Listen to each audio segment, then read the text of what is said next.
8 8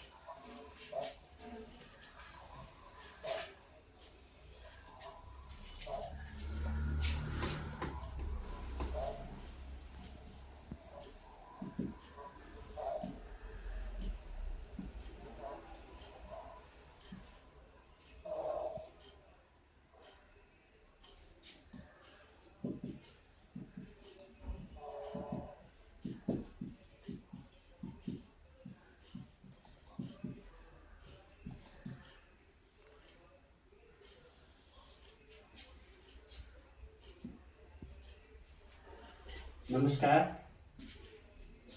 मेरा para para भाइ बहिनीहरू, अहिले यो विश्व महामारीको समयमा घरमा बसेर आफ्नो समयलाई सदुपयोग गर्नका लागि यस गङ्गोत्री माविले गङ्गोत्री इतिहास भन्ने एउटा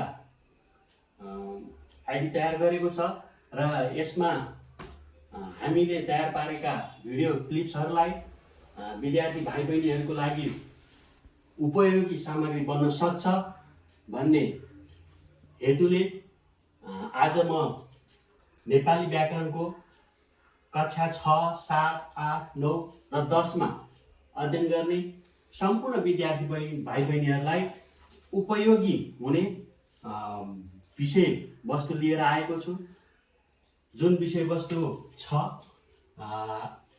शब्द भण्डार।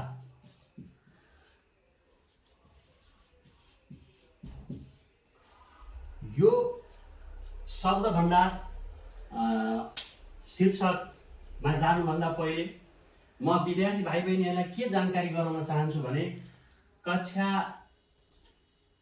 8, 9, 10 मा जुन विशिष्टीकरण तालिका अनुसार जुन किसिमको क्वेसन मोडल आउँछ त्यही अनुसार म विद्यार्थी भाइ बहिनीहरूलाई के जानकारी गराउन चाहन्छु भने प्रश्न नम्बर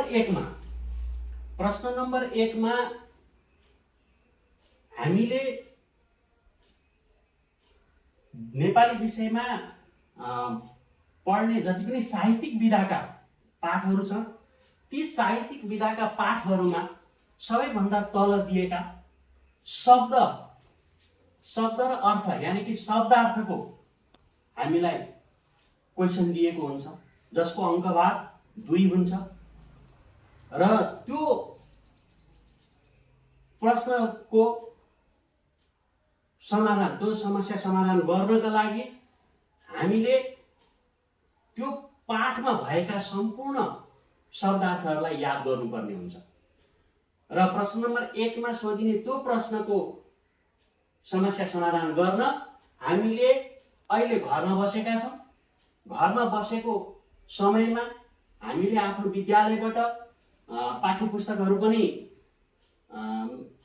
दिइरहेका छौँ, एक्सचेन्ज गराइरहेका छौँ र नेपाली विषयको सबै पाठ एक गरी अध्ययन गर्न र त्यसको तल भएका सम्पूर्ण शब्दार्थलाई याद गर्नको लागि पनि म विद्यार्थी भाइ बहिनीहरूलाई अनुरोध गर्छु, जसबाट चाहिँ के हुन्छ त भन्दाखेरि 2 अङ्कको प्रश्न सोध्छ।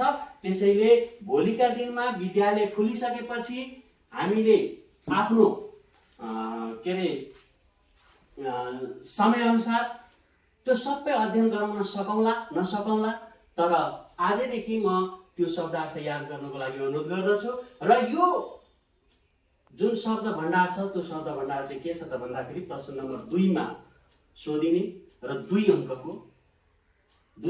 यसको अङ्कभार रहेको छ 2। म यस अन्तर्गत जान्छु। अब शब्द भण्डार नेपाली भाषामा प्रयोग भएका शब्दहरूको भण्डार हो र यस शब्द भण्डार अन्तर्गत रहने कुन टपिक छन् त भन्दाखेरि सबैभन्दा पहिले पर्यायवाची शब्द,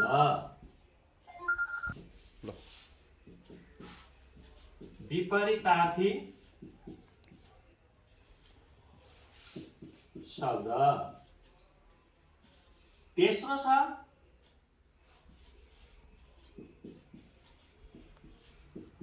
अनेकार्थी शब्द। चौथो श्रुति सम भिन्नार्थी शब्द। पाँचौंमा लिन सक्छौँ हामी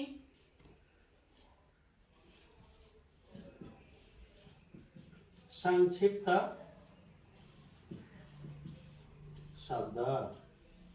छैठौंमा लघुतावाची शब्द। सातौंमा समूहवाची शब्द। यी शब्दहरू हामीले शब्द भण्डार अन्तर्गत पढ्नुपर्ने हुन्छ, जसमध्ये सबैभन्दा महत्त्वपूर्ण अर्थात् हामीलाई परीक्षाको मध्यनजर राखेर यदि अध्ययन गर्ने हो भने सबैभन्दा पहिले पर्यायवाची, विपरीतार्थी, अनेकार्थी र श्रुति सम्भिन्नार्थी। आजसम्म एसईको प्रश्नपत्रमा धेरै समयदेखि अथवा 65 सालदेखि नै यतातिरका क्वेसनहरू हेर्ने हो भने यिनै 4वटा शब्द अन्तर्गतका प्रश्नहरू सोधिएका छन्। फेरि यो भन्न खोजेको होइन कि यो चाहिँ महत्त्वपूर्ण छैन, तर यी किन महत्त्वपूर्ण छन् त भन्दाखेरि हामीले आजको टपिक 6, 7, 8, 9, 10 सबै कक्षाका विद्यार्थीहरूलाई समेट्ने गरी ल्याएका छौँ। त्यसैले गर्दाखेरि यी पनि उत्तिकै महत्त्वपूर्ण छन्, किनभने यसलाई चाहिँ 6, 7 का विद्यार्थीहरूलाई, 8, 9 का विद्यार्थीहरूलाई यी टपिकहरूबाट पनि प्रश्नहरू सोधिन्छ। र अब म जान्छु सबैभन्दा पहिले पर्यायवाची शब्द। पर्यायवाची शब्द भनेको के हो भाइ बहिनीहरू? अब सबैले किताब कपी लिएर अर्थात् यो युट्युबबाट हेर्न सकिने भएको हुनाले यसलाई बारम्बार रिमाइन्ड गरेर पनि हेर्न सकिन्छ, फरक पर्दैन। त्यसैले मैले यसको परिभाषा लेखिन, म एकैचोटि भन्छु र म केही उदाहरणहरू दिन्छु। पर्यायवाची शब्द भनेको के हो? पर्यायको अर्थ हुन्छ उस्ता उस्तै।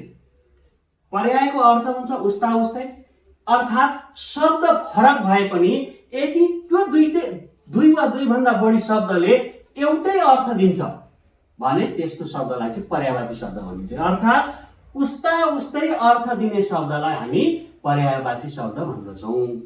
अब उदाहरणको लागि के? जस्तै पृथ्वी, यो पृथ्वी हो। त्यसपछि यही पृथ्वीलाई अर्को शब्दमा धरणी भनिन्छ, अर्को शब्दमा वसुन्धरा भनिन्छ।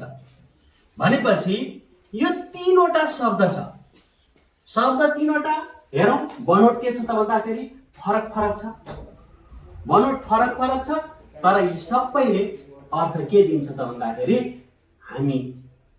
हाम्रो यो मानव सागर, हाम्रो यो मानव समुदाय जुन ठाउँमा बस्ने गरेका छौँ त्यो नै त्यसैको अर्थ दिन्छ। अर्थात् पृथ्वी, धरणी र वसुन्धरा भनेको एउटै अर्थ दिने शब्द हो। त्यसै गरी अर्को हामी के लिन सक्छौँ त भन्दाखेरि आकाश, त्यसपछि गगन, त्यसपछि सागर। यो शब्दले पनि एउटै अर्थ दिन्छ, अर्थात् शब्द अलगै छ, त्यसैले शब्द अलगै छ, अर्थ एउटै दिन्छ। त्यसैले यी शब्दहरू के हुन् त भन्दाखेरि एक अर्काको पर्यायवाची शब्द हो।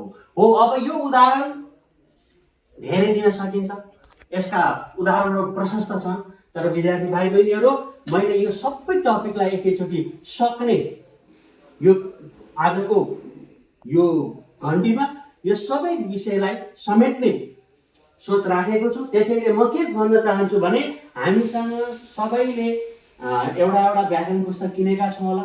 व्याकरण पुस्तक यही नै किन्नुपर्छ भन्ने छैन, जुन पुस्तक किनेर पढ्दा पनि हुन्छ। तर सामान्यतया हामीले चाहिँ सबै विद्यार्थीहरूलाई ध्रुव कुमार भुजेलको व्याकरण किन्नु भनेर हामीले भन्ने गरेका छौँ, किनभने त्यसमा अलिकति सरल र बुझ्नलाई सजिलो तौर तरिकाहरू सिकाइएको हुनाले लगभग त्यो पुस्तकमा अथवा अन्य कुनै पनि व्याकरण पुस्तकमा यी टपिकहरू हेरौँ, यो शीर्षकहरूमा हामीले पर्यायवाची शब्दका उदाहरणहरू प्रशस्त पाउँछौँ र त्यसलाई अध्ययन गर्न म अनुरोध गर्छु। मैले योभन्दा बढी उदाहरण यहाँ दिन र अर्को कुरा के जानकारी गराउँछु भने अघि मैले प्रश्न नम्बर 1 को बारेमा के भनेको थिएँ भने प्रत्येक पाठको तल दिएका जति पनि शब्दार्थहरू छन् ती शब्दार्थहरू पनि के हुन् त भन्दाखेरि यो पर्यायवाची शब्द नै हो। यो पर्यायवाची शब्द नै हो, त्यसैले त्यसमा के छ त भन्दाखेरि एक अर्काको अर्थ छ। त्यसैले एक अर्काको अर्थ दिने शब्दलाई पनि पर्यायवाची शब्द भनिन्छ। त्यसैले ती शब्दहरूलाई पनि अध्ययन गर्न याद गर्नको लागि मैले अनुरोध गरेको हुँ। अब म जान्छु दोस्रो टपिकमा। दोस्रो टपिक के छ त भन्दाखेरि विपरीतार्थी शब्द, विपरीत अर्थ दिने शब्द भन्ने बुझिन्छ। यसको के छ त भन्दाखेरि हामी शब्दबाटै परिभाषा पहिल्याउन सक्छौँ, अर्थात् विपरीत अर्थ दिने शब्दलाई नै विपरीतार्थी शब्द भनिन्छ। अब विपरीत के त भन्दाखेरि जस्तै दिन रात, उदाहरणको लागि हामी के दिन सक्छौँ त दिन को रात। त्यसपछि पृथ्वी आकाश, त्यसपछि माया घृणा, त्यसपछि साधु चोर। अब यी उदाहरणहरू भनेपछि यी सबै शब्दलाई हेरौँ, यी सबै शब्दले के गर्छ त भन्दाखेरि एक अर्काको विपरीत अर्थ दिन्छ। दिनको विपरीतार्थी शब्द हो रात, पृथ्वीको आकाश, मायाको घृणा, साधुको चोर, यो एक अर्काको विपरीत अर्थ दिने शब्द हो। त्यसैले यस्ता शब्दलाई चाहिँ विपरीतार्थी शब्द भन्ने गरिन्छ। अनि अर्को कुरा के छ त भन्दा अब यो विपरीतार्थी शब्द पनि सायद बुझियो होला। अर्को म तेस्रो टपिकमा आएँ, अनेकार्थी शब्द। अनेकार्थी शब्द केलाई भनिन्छ त भन्दाखेरि अनेक अर्थ, यहाँ यसलाई विग्रह गर्दा अर्थात् सन्धि विच्छेद गर्दाखेरि के बुझिन्छ त भन्दाखेरि अनेक अर्थ भनेपछि एक भन्दा बढीलाई अनेक भनिन्छ। भनेपछि एउटै शब्द छ तर त्यसले अनेक अर्थ दिन्छ भने त्यस्ता शब्दलाई अनेकार्थी शब्द भनिन्छ। अब यसको उदाहरण चाहिँ मैले यहाँ दिन चाहे, जस्तै किन त भन्दाखेरि अलिकति अनेकार्थी शब्दको उदाहरण। अब शब्द छ मैले एउटा शब्द लिएँ साँचो।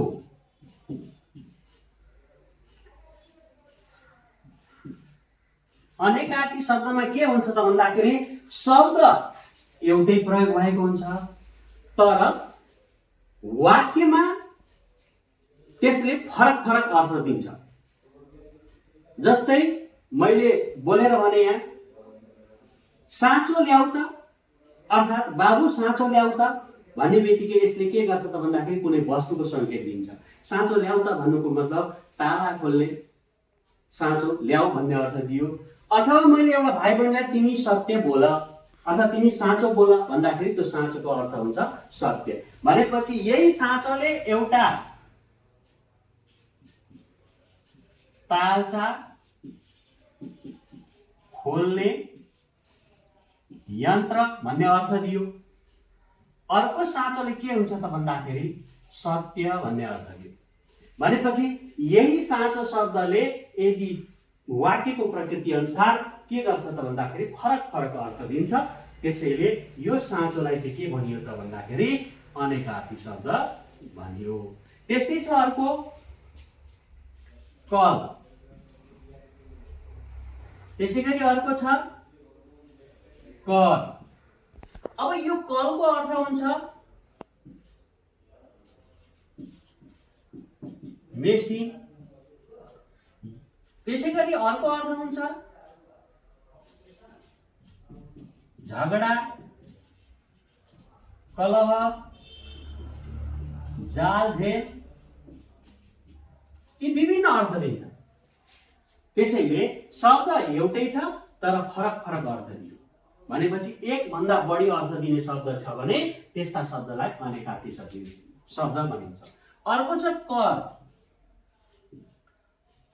करको अर्थ जस्तै शुल्क।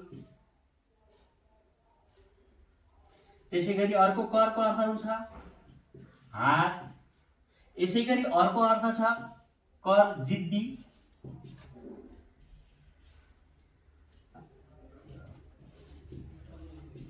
जिद्दी जसरी नेपाल सरकारले विभिन्न उत्पादनमा कर उठाउने गर्दछ अथवा विदेशबाट आएका सामानहरूको कर तिर्नुपर्छ भनेर यसरी प्रयोग गर्दाखेरि त्यहाँ करको अर्थ हुन्छ शुल्क अर्थात् त्यसलाई भ्याट पनि भन्न सक्छौँ। अर्को छ हार। करको अर्थ हुन्छ हार। त्यसैगरी अर्को छ करको अर्थ हुन्छ जिद्दी। मलाई कुनै पनि काम गर्न कर नगर भन्ने वाक्य प्रयोग भयो भने त्यो करले चाहिँ के गर्छ त भन्दाखेरि जिद्दीको अर्थ दिन्छ। त्यसैले यहाँ करले 3 वटा अर्थ दियो भनेपछि यो पनि के हो त भन्दाखेरि अनेकार्थी शब्द हो। अब यहाँ मैले अनेकार्थी शब्दको धेरै उदाहरण दिन चाहिन किनभने हामी व्याकरण बुक पढ्छौँ। व्याकरण बुकमा सबै टपिकका यथेष्ट उदाहरणहरू छन्। ती उदाहरणहरू पढ्दै हैन आफ्नो नलेजलाई बढाउन म विद्यार्थी भाइ बहिनीहरूलाई अनुरोध गर्छु। अर्को छ के त भन्दाखेरि श्रुति सम भिन्नार्थी शब्द।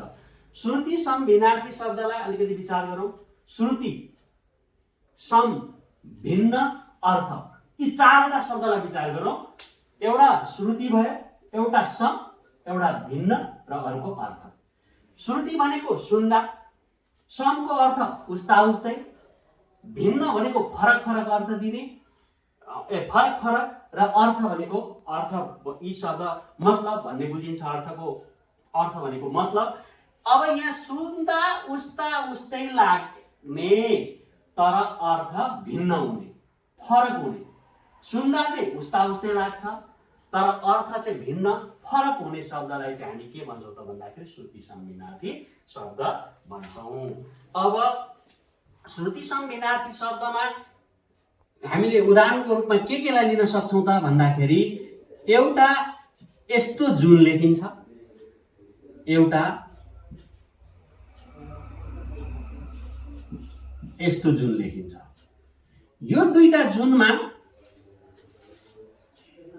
के फरक छ त भन्दाखेरि एउटा जुनले चन्द्रमाको अर्थ दिन्छ, एउटा जुनले के छ त भन्दाखेरि सर्वनामको अथवा संयोजकको अर्थ दिन जान्छ। जस्तै यो जुन भनेको तिमीलाई जुन सामान चाहिन्छ त्यही सामान ल्याऊ, अथवा तिमीलाई जुन पुस्तक पढ्न मन लाग्छ त्यही पुस्तक पढ भन्ने वाक्यमा यो जुनको प्रयोग गर्यो।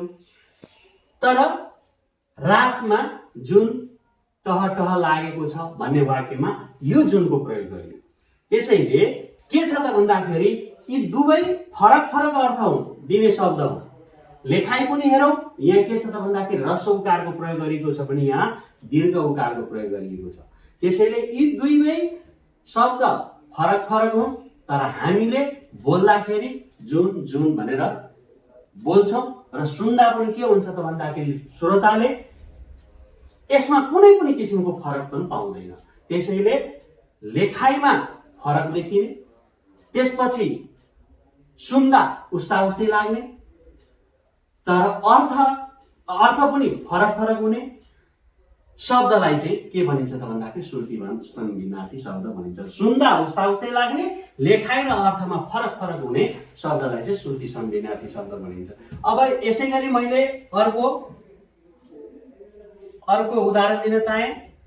दिन, यो दिन। जस्तै यहाँ ह्रस्व दिन छ, यहाँ दीर्घ दिन छ। यो दिन पहिलो दिनको अर्थ हुन्छ अहिलेको समय उज्यालो, सूर्य उदयदेखि सूर्य अस्तसम्मको अवधिलाई हामी दिन भन्छौँ, दिउँसो। त्यो दिनको अर्थ यो दिनले दिन सक्छ हैन, अथवा सूर्य उदयदेखि अस्तसम्मको समयलाई चाहिँ यसले संकेत गर्छ भने यो दिनको अर्थ हुन्छ दुखी।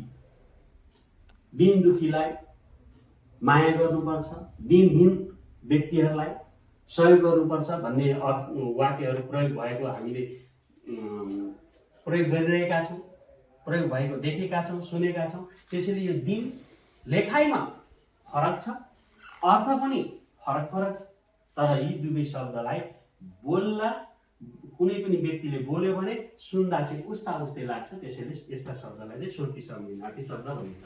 अरू पनि छन् यसका उदाहरण। दिशा, दिशा यहाँ को भिन्नता छ। अघि यहाँ उकार उकारको भिन्नता देखाएँ मैले। यहाँ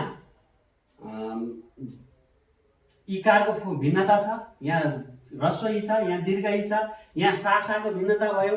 त्यसै गरी अर्को छ यहाँ पनि साला, साला यस्तो यहाँ पनि सको भिन्नता छ।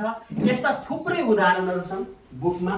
त्यसैले बुक अध्ययन गर्नको लागि म विद्यार्थी भाइ बहिनीहरूलाई अनुरोध गर्दछु। यहाँ हामीले प्रमुख मानेको कक्षा 8, 9, 10 सम्मका विद्यार्थीहरूको लागि प्रमुख मानिएको यो 4वटा शब्दभण्डार अन्तर्गतका टपिकहरूका उदाहरण यिनै हो।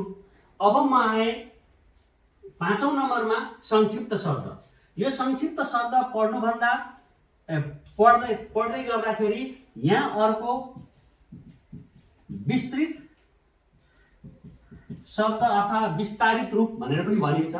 हामीले कक्षा 9 मा पढ्ने विद्यार्थी भाइ बहिनीहरूलाई मङ्गलाका 3 दिन भन्ने पाठ छ। त्यसै गरी अन्य कुनै ठाउँमा जस्तै हामी पत्र पत्रिका पढ्छौँ भने यस्ता संक्षिप्त रूप विस्तृत रूपका प्रयोगहरू हामी प्रशस्त भेटेका हुन्छौँ। जस्तै यो सर्ट फर्म भनेर अङ्ग्रेजीमा भनिन्छ, सर्ट फर्म र फुल फर्म भनेर भन्ने गरिन्छ अङ्ग्रेजीमा। त्यसै गरी नेपालीमा पनि संक्षिप्त रूप र विस्तृत रूप भनेर भनिन्छ। जस्तै यसका उदाहरणहरूमा राष्ट्रिय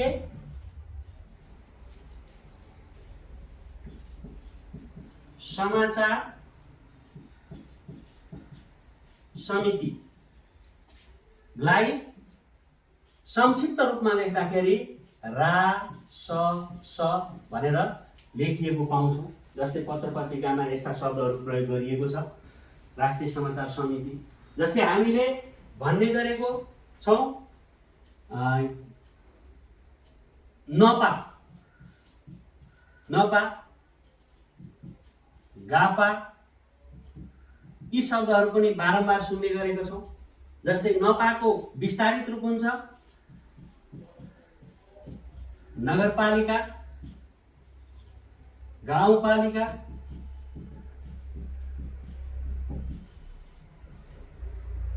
अब यी शब्दहरू पनि हामीलाई कहिलेकाहीँ सोधिने गर्दछ। त्यसैले यसलाई हामीले राम्रोसँग अध्ययन गर्नुपर्ने हुन्छ। यी विस्तारित रूप, विस्तृत रूप र संक्षिप्त रूपको यो सानो उदाहरण भयो। यस्ता थुप्रै छन्। हामीले प्राय स्कुलको नामहरू प्रयोग गर्दा होस्, त्यसै गरी कुनै ठुला ठुला सङ्गठन, ठुला ठुला समितिहरूको नाम भन्दाखेरि सर्ट फर्ममा भन्ने गरिन्छ। जस्तै नेभी सङ्घ हैन, नेपाल विद्यार्थी सङ्गठन भनियो। यस्ता यस्ता ठुलो नाम छ भने त्यसलाई चाहिँ सानो रूपमा भन्दाखेरि यसरी भन्ने गरिन्छ। जस्तै रासस, रासस, नपा, गाउँपालिका। त्यसै गरी प्रजिय, प्रजिअ। त्यसै गरी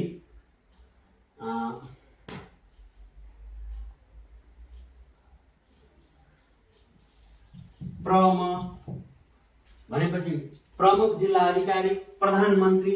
यी सबै के हुन् त भन्दाखेरि यसका संक्षिप्त शब्द र विस्तृत शब्दका उदाहरणहरू भए। यसलाई पनि अध्ययन गर्ने। अब म आएँ 6औं नम्बरमा लघुतावाची। लघुतावाची शब्द केलाई भनिन्छ त भन्दाखेरि लघुको अर्थ हुन्छ सानो। लघुको अर्थ हुन्छ सानो। हाम्रो नेपाली भाषामा के छ त भन्दाखेरि कतिपय यस्ता शब्दहरू छन्, ती शब्दहरूलाई ती शब्दहरूले जुन वस्तुको अर्थ दिन्छ त्यो वस्तुको पनि सानो बुझाउने शब्द हुन्छ। जस्तै यसमा उदाहरण दिँदाखेरि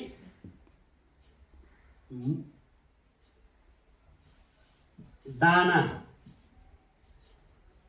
जस्तै दाना भयो, गेडो, त्यसै गरी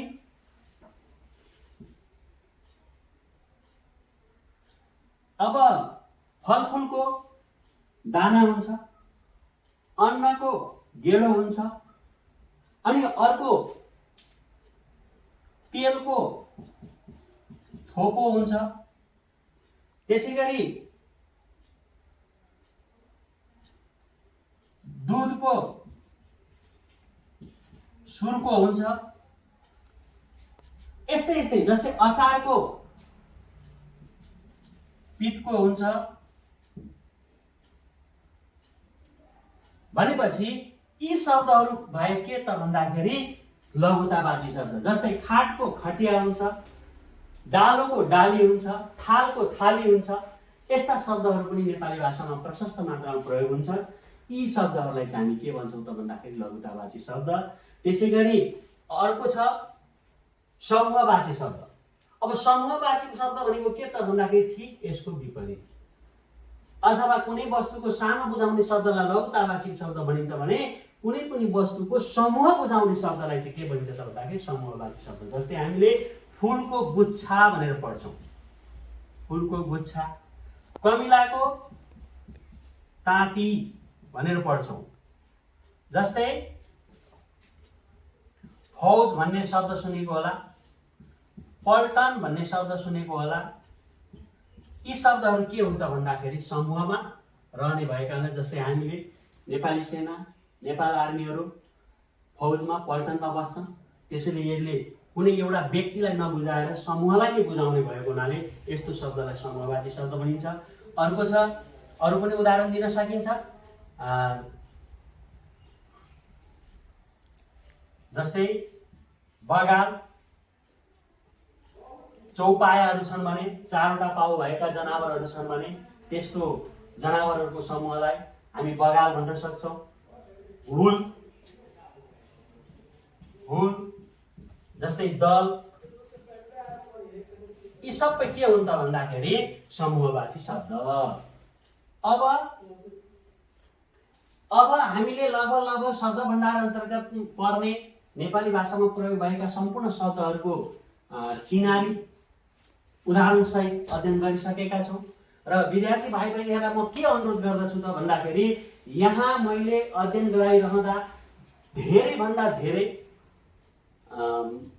उदाहरण दिउँ भन्ने मेरो चाहना त छ, तर समयको अभावले गर्दाखेरि धेरै दिन सकिँदैन। र म यति पढाइरहँदै के भन्न चाहन्छु त भन्दाखेरि यति उदाहरणले मात्र हामीलाई पुग्दैन, हामीले पुस्तक अध्ययन गर्नै पर्छ। अब व्याकरण बुक लिने, 2वटा 4वटा राइटरको अलग अलग बुक लिएर पढ्दा पनि हुन्छ। व्याकरण बुक लिने र मैले यी पढाएका टपिक, बुझाएका टपिकहरूमा के कति उदाहरणहरू छन् ती उदाहरणहरूलाई अध्ययन गर्ने र अध्ययन गरिसकेपछि यदि कुनै अप्ठ्यारो परिस्थितिहरू आयो भने हाम्रो विद्यालयको वेबसाइटमा गएर मेसेन्जरमा हैन आफ्ना समस्याहरू राख्न सकिन्छ र त्यसबाट विद्यार्थी भाइ बहिनीहरूले उत्तर पाउने नै छन्।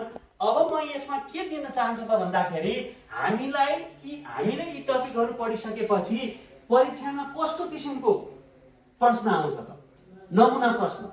जस्तै नमुना प्रश्नमा के सोधेको हुन्छ त भन्दाखेरि अब नमुना प्रश्नलाई हामीले देखाउनु पर्दा चाहिँ हामी प्राय जसो के गर्छौँ त भन्दाखेरि 10 कक्षाको SEE अन्तर्गत सोधिने प्रश्न नमुना नै दिन उपयुक्त मानिन्छ, किनभने हाम्रो टार्गेटै के हुन्छ त भन्दाखेरि SEE को परीक्षा। त्यसैले SEE परीक्षामा चाहिँ यो शब्द भण्डार अन्तर्गतका प्रश्नहरू कस्तो सोध्छ त भन्दाखेरि म एउटा यहाँ उदाहरण दिन्छु। जस्तै यो मैले अघि नै भनिसकेँ, यो 2 नम्बर क्वेसनमा सोधिने प्रश्न हो। 2 नम्बर क्वेसनमा के सोधिएको हुन्छ त भन्दाखेरि उपयुक्त शब्द छानी खाली ठाउँ भर्नुहोस्। यस्तो सोधेको हुन्छ, यसरी निर्देशन दिएको हुन्छ, यसको अङ्कभार 2 हुन्छ। अब यसैमा क नम्बर क्वेसन, जस्तै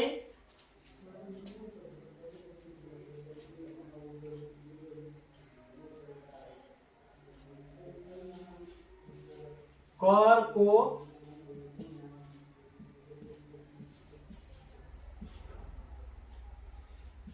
पर्यायवाची शब्द डैश हो। अब यसमा मैले दिए हात, कलंक र कपडा, यो तीनवटा शब्द दिए। त्यसैगरी खमा छ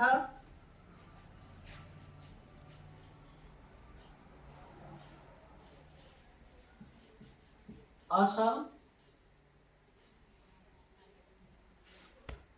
को विपरीतार्थी शब्द डैश हो।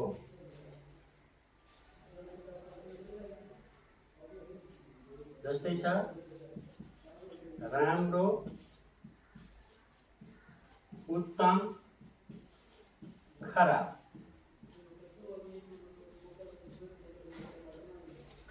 त्यसैगरी अर्को छ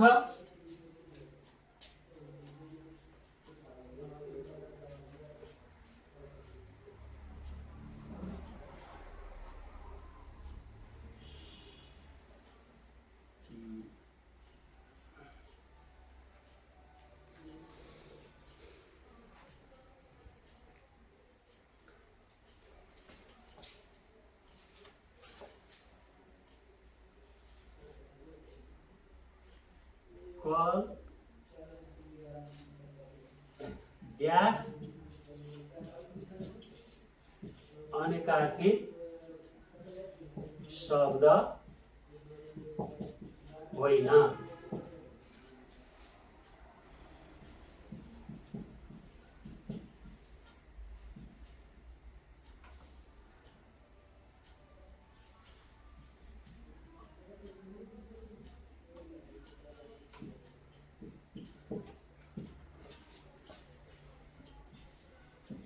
अर्को छ डैश श्रुति सम भिन्नार्थी शब्द हुन्। यसमा उदाहरण दिन सकिन्छ।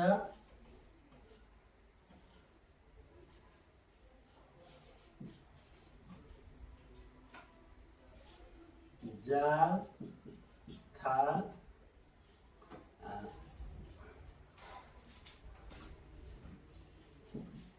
दिन, रात,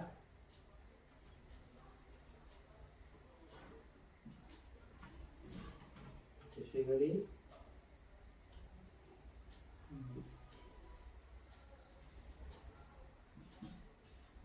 दिन दिन। र मैले यहाँ प्रश्नको नमुना दिएको छु, यो पनि अघि पढाएकै विषयवस्तुसँग सम्बन्धित छ। अब यसको एकचोटि प्रश्न हेरौँ। उपयुक्त शब्द छानी खाली ठाउँ भर्नुहोस्। अब करको पर्यायवाची शब्द डैश हो। हामीले करले के अर्थ दिन्छ भनेर हामीले धेरै विचार गर्नु पर्दैन। यहाँ बुझ्नुपर्ने के हो त भन्दाखेरि पर्यायवाची शब्द भनेको हामीले बुझिसकेका छौँ, उस्ता उस्तै अर्थ दिने। यी तीनवटा शब्द मध्ये करको अर्थ कुनसँग मिल्छ त भनेर हामीले विचार गर्ने, र त्यो विचार गरिसकेपछि हामीले पक्कै पनि पत्ता लगाउन सक्छौँ करको अर्थ हात हो। यो हात, म यसको उत्तर फेरि यसरी लेख्ने भनेर सिकाउँछु। अहिले मैले टिक मात्रै लगाइदिएको छु। करको अर्थ हुन्छ हात। यी तीनवटा शब्द मध्ये कुन चाहिँ पर्यायवाची शब्द हो त करको भनेपछि हात चाहिँ हो भन्ने कुरा बुझिसक्यौँ। त्यसैगरी असलको विपरीतार्थी शब्द कुन हो त भन्दाखेरि असल भनेको राम्रो पनि हो, असल भनेको उत्तम पनि हो। त्यसैले यो राम्रो र उत्तम चाहिँ के हो त भन्दाखेरि पर्यायवाची शब्द हो। तर हामीलाई के सोधेको छ त विपरीतार्थी शब्द, असलको विपरीतार्थी शब्द हुन्छ खराब। अनि त्यसपछि अनेकार्थी शब्द ड्यास होइन भने पनि, किनभने यस्ता शब्दहरूमा हो र हुन मात्रै दिँदैन, कहिलेकाहीँ विद्यार्थीलाई झोक्याउनको लागि होइन भनेर पनि दिन्छ। त्यसैले हामीले चाहिँ के विचार गर्नुपर्छ त भन्दाखेरि अनेकार्थी शब्द यहाँ सोध्यो तर होइन भनेर सोध्यो। त्यसैले यो तीनवटा शब्द मध्ये चाहिँ कुन चाहिँ अनेकार्थी शब्द होइन भनेर पहिल्याउनु पर्छ, जसमा के छ त भन्दाखेरि साँचो मैले उदाहरणमा दिइसके। साँचो के हो त अनेकार्थी शब्द हो। कल, कल पनि उदाहरणमा दिइसकेको छु, यो पनि अनेकार्थी शब्द हो। भनेपछि यो दुईटा हो भने त पात त पक्कै पनि होइन। त्यसैले यो चाहिँ अनेकार्थी शब्द होइन भन्ने बुझियो। अनि अर्को छ श्रुति सम्भिन्नार्थी शब्द। यहाँ जाल छ, यहाँ थाल छ। जा र थामा स्पष्ट रूपले उच्चारण गर्दाखेरि ज र फको उच्चारण अलग अलग हुन्छ। दिन र रात पनि के छ त भन्दाखेरि उच्चारणमा स्पष्ट रूपले अलग अलग नै सुनिन्छ। अनि नबुझिने भनेको के हो त भन्दाखेरि यो दिन दिन यानी कि ह्रस्व दिन छ, दीर्घ दिन छ। त्यसैले यसको उत्तर यो हुन सक्छ। अब विद्यार्थी भाइ बहिनीहरूको एउटा बानी एकदमै खराब छ। आजसम्म मैले पढाइरहँदाखेरि यो टपिकमा यसरी विद्यार्थी भाइ बहिनीहरूले सही उत्तर लेख्दा पनि कहिलेकाहीँ गलत लेख्न सक्छन्, किनभने यसरी मैले जसरी टिक लगाइदिएको छु पक्कै पनि यसरी उत्तर नलेख्ने। अब उत्तर लेख्दा के छ त भन्दाखेरि यसरी खाली ठाउँ भरको उत्तर लेख्दा के गर्नुपर्छ त भन्दाखेरि हामीले यो वाक्य पुरा लेख्ने बानी बसाल्नुपर्छ। वाक्य पुरा लेखेन भने त्यसलाई राम्रो मानिँदैन र इक्जामरले त्यसलाई यदि चेक गर्नुपर्दा जाँचमा इक्जामरले चेक गर्दा के गर्छन् त भन्दाखेरि त्यसलाई अनुपयुक्त मानेर काटिदिन पनि सक्छन्। र त्यसैले यसको उत्तर लेख्दा अब हामीले विद्यार्थी भाइ बहिनीहरू बुझिसक्यौँ यसको उत्तर कुन कुन हो भन्ने कुरा बुझिसकेपछि अब परीक्षाको हकमा हामीले लेख्दा के गर्नुपर्छ त, कसरी लेख्नुपर्छ त भन्दाखेरि प्रश्न नम्बर 2 को उत्तर। अब यसरी प्रश्न नम्बर 2 को उत्तर भनेर लेखिसकेपछि यो हामीलाई प्रश्न नम्बर 2 मा सोधिने प्रश्न हो। अब यसै गरी कमा के त भन्दाखेरि क को छ, करको पर्यायवाची शब्द करको पर्यायवाची शब्द। अब यहाँ ड्यास दिएको छ, यो ड्यासमा हामीले यसको उत्तर लेख्नुपर्छ हात। र विद्यार्थी भाइ बहिनीहरू यो उत्तरमा यसरी रेखाङ्कन गरिदिउँ हात हो। उत्तर लेख्दा यसरी लेख्नुपर्छ। त्यसैगरी दोस्रोमा छ, दोस्रो अर्थात् ख नम्बरमा छ, खमा छ असल। असल तार्थी शब्द खराब, खराब यसलाई रेखाङ्कन गर्ने खराब हो। त्यसैगरी ग नम्बरमा छ, ग नम्बरमा यहाँ ड्यास दिएको छ, त्यसैले यहाँ यसको उत्तर हुन जान्छ के पात। पात